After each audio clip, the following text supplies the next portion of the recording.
Think about the last time someone told you no. Not rudely, not emotionally, just no. Calmly.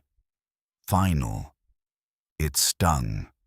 And underneath the sting, something else appeared. A question. Why them? What makes it so easy for them to say no when everyone else is so desperate to say yes? Most people hear that question and call it rejection. They're wrong. That's the sound of value. Machiavelli wrote, "A prince who is not wise himself cannot be well advised." The wise prince doesn't accept everything. He filters. He selects.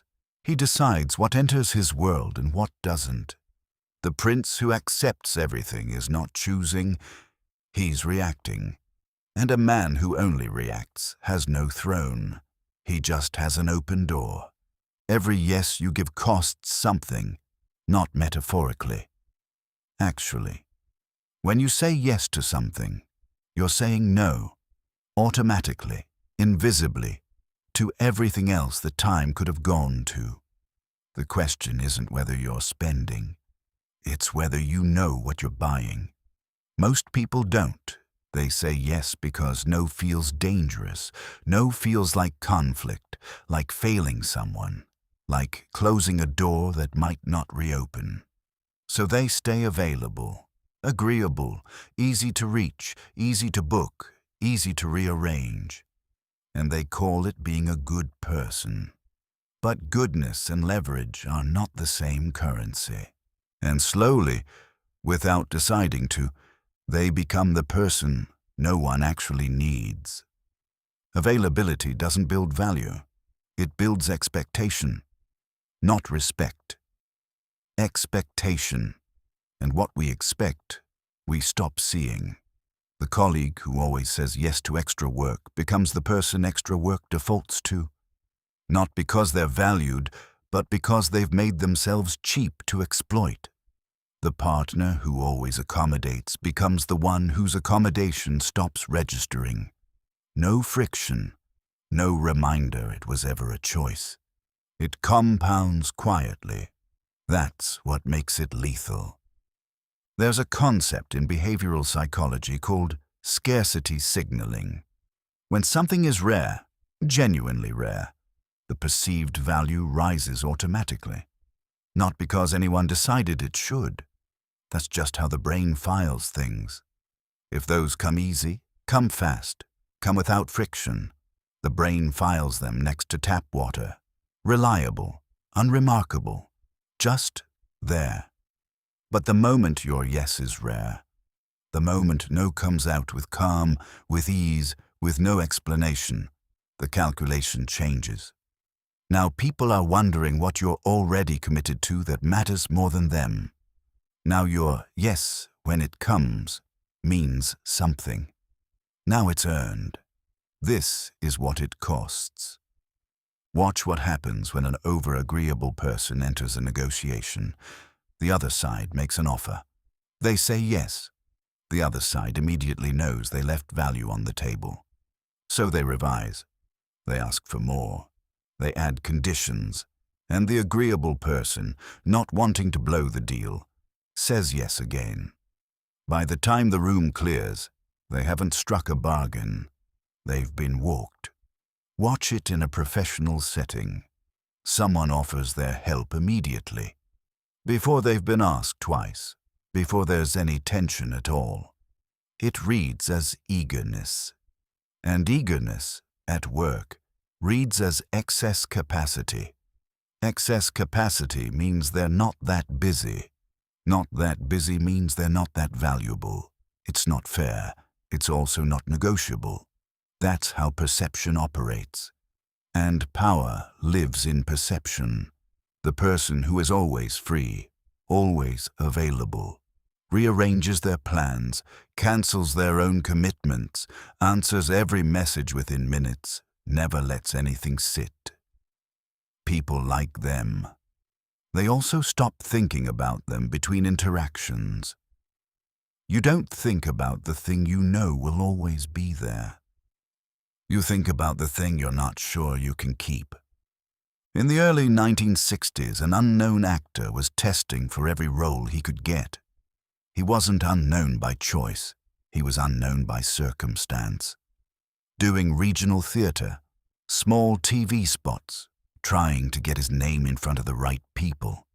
And like most actors at that stage, he took everything. You had to. You showed up for every audition, accepted every callback, made yourself as available as possible. It was the only way in. That actor was Steve McQueen, and within a decade he would become the highest-paid actor in Hollywood, commanding fees no studio wanted to pay, with a reputation for being nearly impossible to get. The transformation didn't happen because he got better at acting. He'd always been good. He got better at... No. Once the Magnificent Seven broke through, McQueen started turning things down. Not everything, but enough. He passed on scripts other actors were desperate for. He let studios come back to him. He let them wait. He made them work to get him. And the harder they had to work, the more they wanted him. There's a documented exchange from a producer who wanted McQueen for a project in the mid-60s.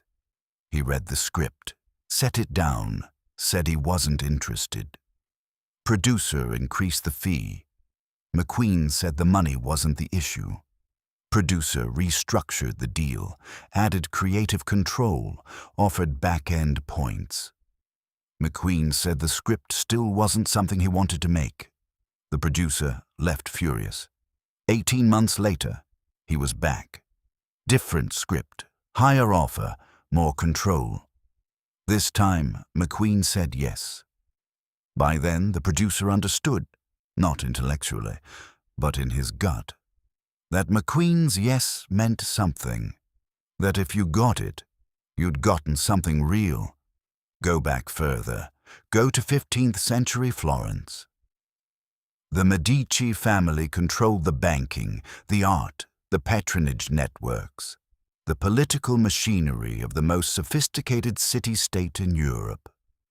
Lorenzo de' Medici didn't do this by saying yes to everyone who came through his door.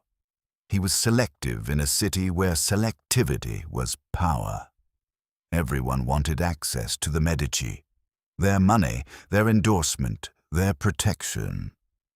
The competition was constant, sometimes dangerous, and Lorenzo understood something most of his contemporaries didn't. Granting access to everyone would devalue the access itself. So he created friction, not hostility, deliberate, cultivated difficulty. He took time before responding to requests, entertained them, asked questions, then sometimes said no without fully explaining why. And the artists who got a yes treated it like a coronation. The sculptor who gained Lorenzo's patronage didn't just gain resources. He gained a visible signal to everyone in Florence that he was worth the discriminating eye of the most powerful man in the room. That signal was worth more than the money. Botticelli knew it. Michelangelo knew it. The access itself was the endorsement, and the endorsement was only meaningful because it wasn't freely given. His yes was currency, and currency only holds value when it's scarce. Machiavelli, who studied this same landscape directly, wrote, "Men in general judge more by their eyes than by their hands, for everyone can see, but few can feel. What people saw was a man who could afford to say no, and a man who could afford to say no was a man worth pursuing." Lorenzo didn't build influence by making himself easy. He built it by making himself worth the effort. This law should be obvious by now. Simple, even. Say no more. Create scarcity. Let your yes mean something, and yet most people won't do it. Not because they don't understand it intellectually. They do. They'll nod along with everything in this law, and then say yes to the next 3 things they should have declined. The gap between knowing this and doing it is not a knowledge problem, it's a psychological one. The first wall is the fear of disapproval. Most people were conditioned early. Making others comfortable was how you stayed safe. Say yes, help out, show up. Things were fine. Say no. The relationship felt at risk. That pattern doesn't disappear in adulthood. It just moves settings. This is the trap. The discomfort of no is immediate. The cost of yes, the erosion of perceived value, the slow accumulation of being expected rather than wanted, is invisible and delayed. You feel the no. You never feel the slow bleed. The second wall is identity. For a lot of people, being the one who helps, who shows up, who comes through, isn't just a behavior. It's who they are. The moment they say no, they're not just declining a request. They're questioning whether they're still that person, the reliable one, the one people come to. That identity feels like value. What it often is availability wearing the costume of virtue. The third wall is the discomfort of open space. Saying no creates silence, a pause most people can't hold. So they fill it. They add qualifications. They soften the no with offers of partial help. They say, not right now, but maybe. They retreat to a modified yes because the clean no felt unbearable. And the moment you start qualifying, the no is gone. The other person hears the yes inside the qualification, pushes toward it, and you've lost the position without ever deciding to. A no that requires a paragraph of explanation is a negotiation. A no that stands alone is a law. How to practice the paradoxical no 5 moves in sequence. Step 1. The value audit. Before you can protect your yes, you have to know what it's worth. For the next 7 days, track every yes, not just the big ones. Every sure, I can jump on a call. Every I'm free, what do you need? Don't change anything yet. Just see. By day 7, you'll know exactly where your agreement is bleeding out. Step 2. The pause protocol.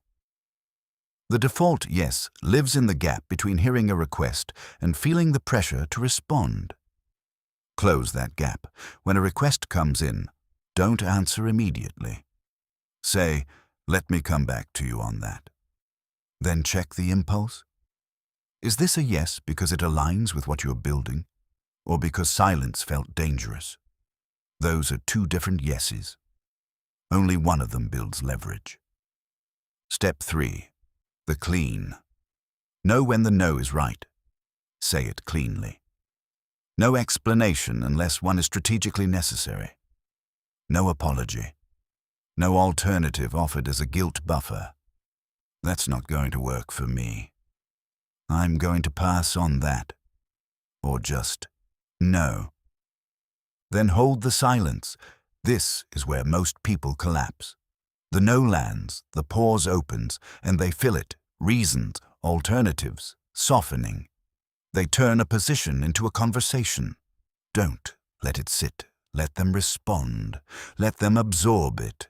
The clean no communicates something beyond the answer. It says the answer is final, that you've already considered it, that you don't need their understanding to mean what you said. Step 4. The renegotiation test. Once you start saying no with consistency, people will test it. Revised requests, better offers, reframed versions of what they originally asked. This is not disrespect. It's a signal that your no has value. They want your yes badly enough to work for it. If the revised version genuinely serves you, say yes, without drama, without making them perform further. If it still doesn't, hold the no, without explaining further. The pattern you're establishing. My no is not a bargaining position. It's an answer. Once that's clear, the testing stops. Step 5. The alignment filter. One question. Before every response. Does this align with where I'm actually going? Not, is this person important? Not, will they be upset? Does this align with where I'm going? If yes, say yes, without hesitation. If no, say no, without apology. This isn't selfishness, it's discernment. The people you most respect have been running this filter so long it's invisible. Your agreement is a resource. Resources go where they compound. Once saying no is no longer difficult. Once the discomfort is gone and the clean no comes out without friction, the law starts doing something more sophisticated. It starts selecting. In negotiation, the paradoxical no is not defensive. It's offensive. When you receive an opening offer, whatever it is, and you respond calmly with, I'm going to pass on that. No panic, no counteroffer, no justification. You've just told the other person something no resume could communicate. You've told them you can walk, and the person who can walk owns the room. They will move toward you, not because you manipulated them, because you demonstrated in real time that your position exists independently of their approval, that you had a life before they walked in, and you'll have one after they leave. That composure is worth more in a negotiation than almost any tactical move. In leadership, the no functions differently. Leaders who say yes to everything create teams that stop thinking. Why develop a solution when you can bring the problem to the person who always fixes it? The always available leader becomes a crutch, then a bottleneck, then a resentment. The leader who sometimes says no, who holds space and asks, what do you think? Before offering anything, trains something different. Ownership, initiative. A room full of people who know they can't outsource the thinking. Machiavelli wrote, the first method for estimating the intelligence of a ruler is to look at the men he has around him. The no creates those men. In personal relationships, the paradoxical no does something counterintuitive. It deepens the connection. Not because conflict is good. When you say no, cleanly, calmly, without hostility, you are showing someone who you actually are. You're not performing agreement to maintain comfort. You're present enough, honest enough, secure enough to tell them something they might not want to hear. People who never say no are not easier to be close to. They're harder. You're never quite sure what they actually think. You're never sure the yes is real. The no is what makes the yes believable. There is a version of this that doesn't work. It looks, from the outside, almost identical to the real thing. It looks like someone who says no a lot, but the energy underneath is different. The no that comes from insecurity is not the same as the no that comes from discernment. The insecure no is defensive, preemptive. It says no before things can go wrong, before commitment can become disappointment, before vulnerability can become exposure. It says no because no is safer than yes. That no doesn't signal value. It signals avoidance. People clock it instantly. There's a tightness to it, a contraction. The person isn't protecting something rare. They're protecting themselves from something they're afraid of. That's not magnetism. That's retreat. The punishing no is equally hollow. Using no as emotional leverage, withdrawing agreement to signal displeasure, isn't power. It's a mood made into policy. Machiavelli noted that the prince who rules through the threat of his own volatility doesn't rule at all. He just delays the revolt. The paradoxical no works because it comes from abundance. From a life full enough that saying yes to the wrong thing genuinely costs something. Silence as strategy. abundance, silence as punishment, ego. Know which one you're operating. Every time. The test is simple. Ask yourself, if this person never came back, if the no ended the relationship entirely, would you be okay? If yes, the no comes from abundance. It's real. If you'd panic, walk it back. Find a reason to soften it. The no came from somewhere that isn't ready to hold power yet. That's not a judgment. It's a starting point. You started this law believing that no was a cost. Maybe it is. But the person who holds a no, calmly, without apology, without needing anyone to agree, is the person everyone is trying to get to say yes. Your yes is not a courtesy. Spend it like it isn't. This is Noctis Mentis. The next law will be released when the archive advances.